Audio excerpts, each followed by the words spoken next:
Professional designers design for the 10% of the world's population who can afford their services. But what about the other 90%? And what challenges are architects and urban planners confronted with while planning for informal and formal neighborhoods? But what exactly are informal neighborhoods? Informal neighborhoods, also known as informal settlements, arise from the rapidly growing migration of the population from the countryside to the city, which is usually found in the global south. The migrating population usually settles on the outskirts of existing settlements and builds temporary shelters. A big problem, however, is that these accommodations are often located on unpaved slopes, riverbanks, or directly on the coast. As a result, the inhabitants of informal settlements are particularly exposed to the effects of the climate crisis, as they are highly threatened by landslides, flooding, and rising sea levels. In addition, informal settlements are excluded from urban services. Infrastructure such as energy supply, running water, mobility systems, waste management, education in the form of schools, or even healthcare are often not integrated into the structures. They are completely unplanned and underserved neighborhoods, and therefore a very big challenge for planners.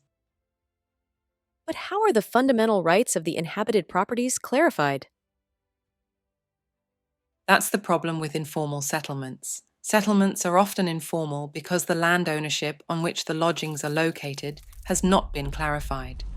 The inhabitants settle on public or unused private land, and the population density in the area gradually increases.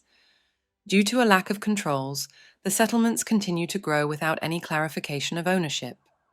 As a result, the inhabitants of the informal settlements are at risk of being forcibly evicted. But is politics not responding to the situation at all? Yes, it is. Nevertheless, the way politics deal with the situation is another challenge for planners. Politics are unable to react quickly enough to the steadily increasing situation, although it is within their power to formalize the informal areas. In other words, to define fundamental rights and to provide the necessary infrastructure, mobility, water supply, and education. The state often makes this decision, both formally and informally, arbitrarily. This makes it possible to demarcate the informal. The consequences of informality are higher crime rates, lack of connection to jobs and services, time-consuming and labor-intensive day-to-day processes, and a lower level of education, which increases the unemployment rate.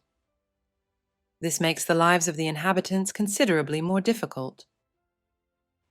How do the local people deal with their situation? That's a good question because the amazing thing is that despite their seemingly hopeless situation, people are constantly looking for ways to improve their situation. Through the activism and creativity of some of the inhabitants of informal settlements, improvised, small-scale, low-tech solutions are being developed out of necessity for everyday life, which can also inspire us as planners. For example, the inhabitants build temporary shelters with low cost and local materials. What does all this mean concretely for us planners? The task of planners is to design cities that are intuitive to live in and to create vibrant neighborhoods that are viable and sustainable and has a minimum level of basic infrastructure. This involves understanding and addressing the challenges of informal settlements, to plan not just for the 10%, but for and with the 90% of the world's population, by letting them to participate in the planning. However, there is no single successful solution to rapidly growing informal settlements. The most innovative solutions are the hybrid approaches that create a bridge between the informal settlements and the formal city, like safe connections and nodes that provide basic care supply. In summary, it is important for planners to have an understanding of the situation in informal neighborhoods. These include the backgrounds and problems of informal neighborhoods, the role of politics, the issue of land ownership, but also the participation and activation of residents. With this knowledge and insight, and by joining forces, we can help make the built environment more equitable.